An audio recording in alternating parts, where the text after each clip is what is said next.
Today, I have 20 design mistakes you're probably making with your home decor and how to fix them.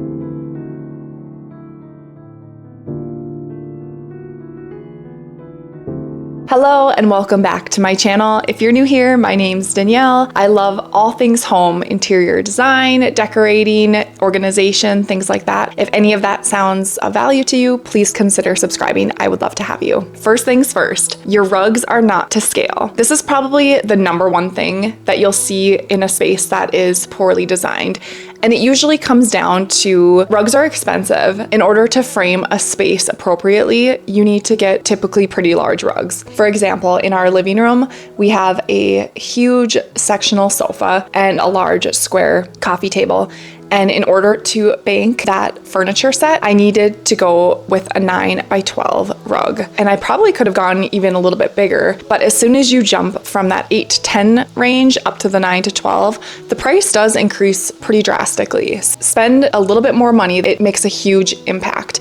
All of your furniture needs to sit on the rug. It shouldn't be in front of the furniture or underneath just the coffee table. It needs to truly bank the entire arrangement of furniture. Even if you have a dining room rug, it needs to be big enough when the chairs are pulled away from the table. So if you have a rug under your table and when you pull the chairs out, the chairs are on the hard floor, try upgrading your rug size there as well. Same thing for rugs under your beds. They should be large enough to bank the nightstands that you have and still have 2 to 3 feet on each side of the bed. Sometimes that means shifting your rug horizontally so that way it spans wider. And actually that's what we did in our master bedroom to kind of maximize the space of the rug. And with your entryway rugs, having a very small rectangular rug right when you walk in doesn't feel very substantial, and it's not really even big enough to track and trap that dirt from entering your home. So I definitely recommend, if you have the space for it, increasing the size of your entryway rug. Number 2,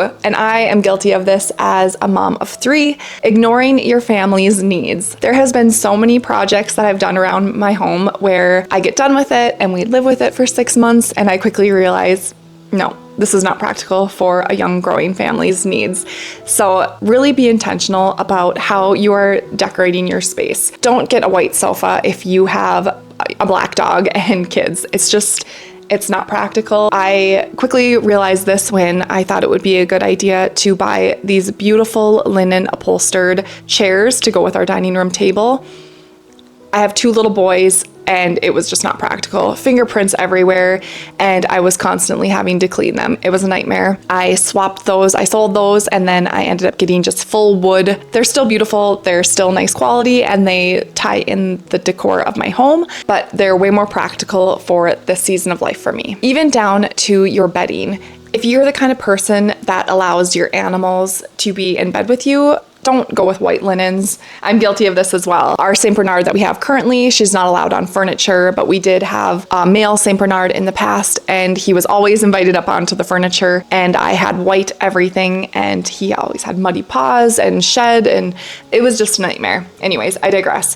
Skip the white linens and the light bedding if you are pet-friendly home. If you do have a young family, try to think of landing zones or places that your kids can put their things. In our laundry room right off our garage, we have a locker system that has a bunch of cubbies and baskets where our kids can put their backpacks and their jackets, and in the winter they can put their mittens and boots and stuff away. It just creates a space for stuff to go. So as we're living our lives day to day, it just keeps the function of our home working really smoothly, and it might not be the most aesthetic, but it's functional, and sometimes function is better than design. Okay, number 3, matching everything. You definitely want to create a cohesive, intentional, like everything belongs within your home, but ditch the pillows that come with your sofa. Try to avoid buying the furniture sets. So a lot of times if you go to showrooms in furniture stores, you can buy the bed with the dressers and the nightstands.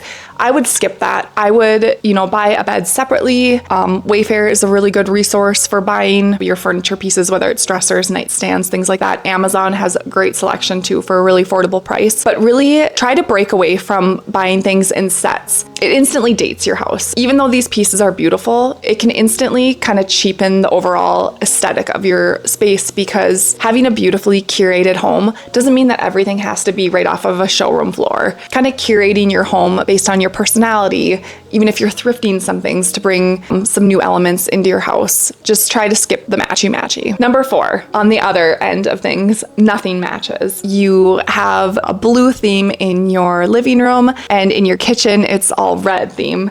It's not cohesive. It doesn't feel right as you're leaving one space and entering another. It just doesn't have a very flowing, cohesive vibe. Really try to be intentional down to your textiles, introducing those pops of color that you have for your main color palette, introducing those throughout the rest of your home in little details. Number 5, I talk about this a lot, and that is curtains are not to scale. Always hang your curtains high and wide, that they're going all the way to the floor or just above the floor. This instantly elevates your space. There's something just really awkward about hanging your curtains too low. It makes the room feel smaller and kind of like chopped shorter. So it's a simple trick, an easy way to upgrade and elevate your space. Number 6, trying to design your house without having any plan at all. Whether it's not having a design style or a furniture layout, things like that, and making really rash decisions and spending money unnecessarily because you feel rushed through the project from being overwhelmed and not being prepared. This is where things like Pinterest boards, house, things like that,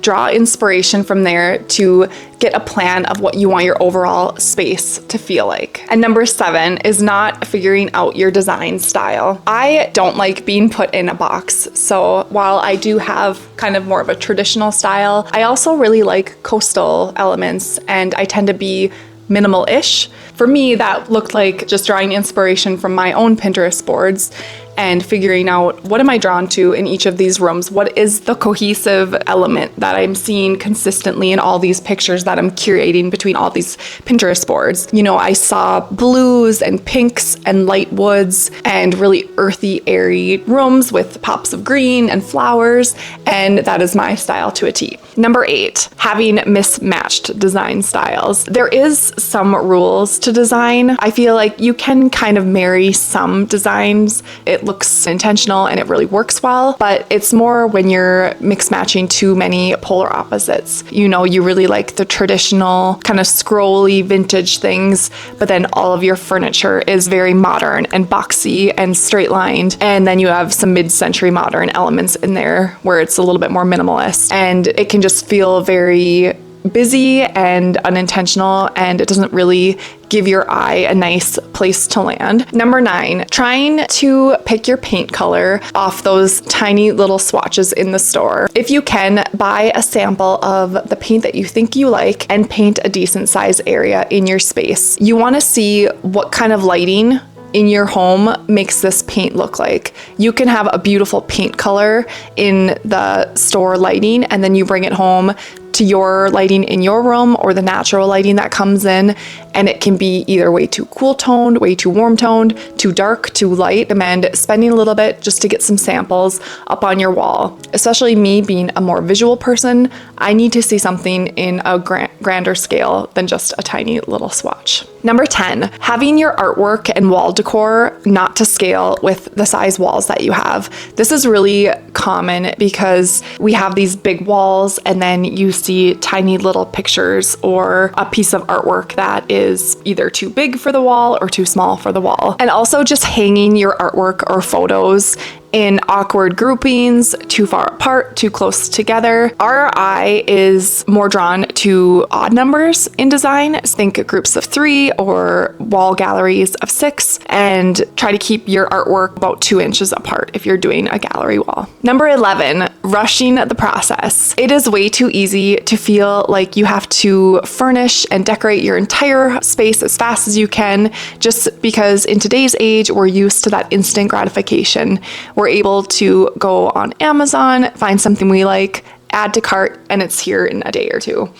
It doesn't have to be like that with your house. Slow down, take your time. You'll thank yourself later when you intentionally furnish and decorate your home rather than splurging on items that don't fit, and you're gonna end up having to spend more money in the long run because you're redoing it at a later date. So definitely take your time. It's not a race. This is your home. You wanna create a beautiful space. Number 12, decorating too on trend or mixing trends. This kind of goes with not being really familiar with your unique design style, but also it's way too easy to put yourself into a box of trends. We see, the shiplap trend, the farmhouse trend, all these things can just come and go really quickly. So really take a step back and try to focus on more classic, timeless pieces so you're not having to redo your space in a couple years when all these trends have faded away and the new trends have set in. Again, trends are what they are. They're trendy. They're a good way to introduce new, unique styles to people's decor, but take them for what they are. If you are a person that genuinely still loves that cool tone gray for paint color, then definitely do that. You also have to find balance with what truly brings joy to your home and your space, but just be mindful of those bigger ticket items, tile, finishings, things like that, that can be a lot more expensive to swap out if the trend fades away and you no longer like it. Number 13, not decluttering your space first.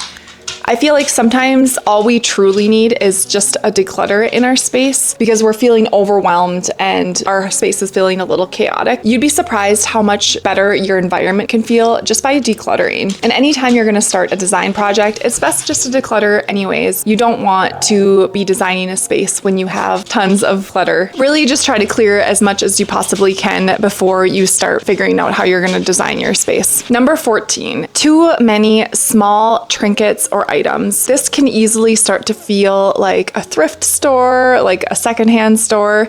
It's just a lot of clutter. It's really hard for our eyes to process what we're looking at. So if you're feeling a little bit overwhelmed and stressed in your space, maybe scaling back on all those little knick-knacky things and try to focus on just the ones that you truly love and then using more larger items to decorate your home. In the 90s, it was a lot more common to have collections, whether it was Beanie Baby collections or the Precious Moment collections. I know everyone had curio cabinets and stuff, and it was a good way to display all those little trinkets. But I think that hobby of collecting the little figurines has kind of faded away. If you do like to display things, that you have a passion for a certain collection, I think that there are really beautiful curio cabinets or even more modern glass cabinets that you can display them, but really be choosy about the ones that you put on display. Okay, number 15, your color palette is not cohesive throughout your home. While again, your house doesn't have to be super matchy-matchy, I think on the other extreme, when you go from room to room and, this room is yellow, this room has pinks, this room is neutral, this room has greens, whatever it may be, it tends to start to feel a little bit messy, like a Rubik's Cube house. Stick to those few colors that you can introduce throughout your entire home, whether it's through decor or textiles, but try to limit to 2 or 3 colors so that it's not overwhelming to the eye. Number 16 is not decorating at all. But when I think of this, I think of that typical bachelor pad. Go out, they buy the furniture sets and everything is bare and it doesn't really have any personal style to it, where adding those, little touches can really warm up the space and create a unique design to your personality and the things that you like. Whereas if you're not decorating at all, it just feels very sterile. There's not a lot of personality in the space. So definitely try to hone in on what your design style is and incorporate at the bare minimum some plants to bring in some natural elements into your space and some life back into your home. Number 17, try to ask for help. I know myself, I'm guilty of this, especially because I have such a passion for design, is just be okay with asking for help, whether that's asking for a second opinion on the color palette that you've chosen or a piece of furniture that you're about to invest in. Sometimes we get so tunnel vision on these decisions. It takes a little bit off of our decision plate if we just step back and kind of let somebody else help us make some decisions. But if it is in your budget, you could hire a decorator or a designer. Number 18, not considering the lighting in your house.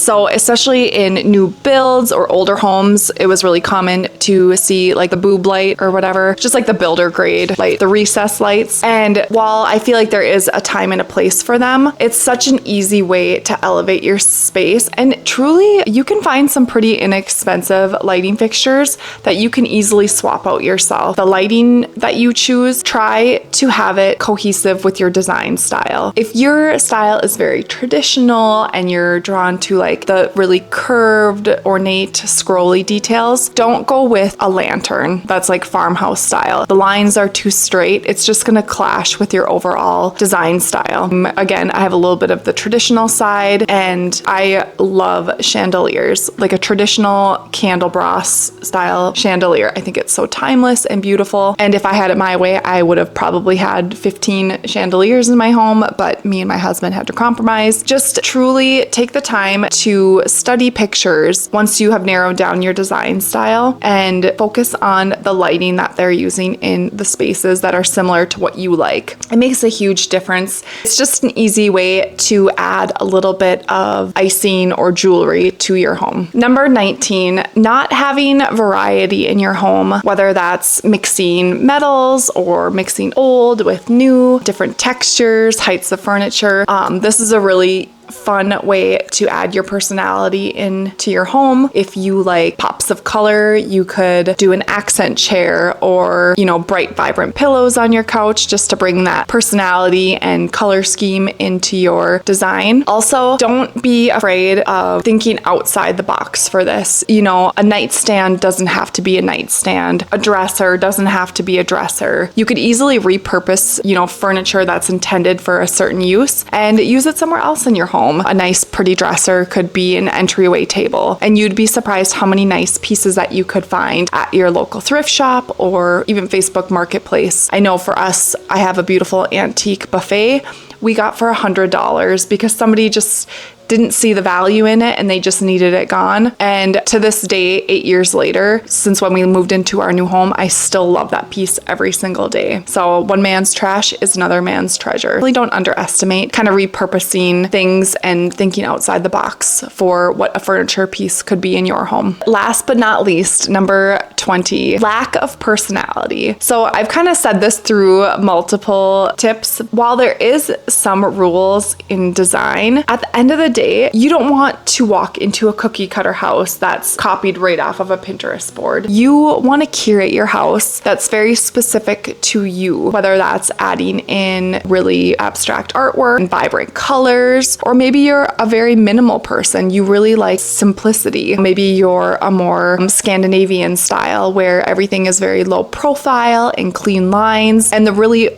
only color that you bring in is through plants and things like that. You can have a beautifully curated home with pops of your personality, and it will just make a huge difference in the vibe and the way you feel in your home and the way your guests feel in your home, and it'll keep it from feeling generic. All right, that's all I had for you today. I hope you found some value in today's video. If you did, don't forget to like, comment, and subscribe. I would love to have you join this family, and I will see you in the next one.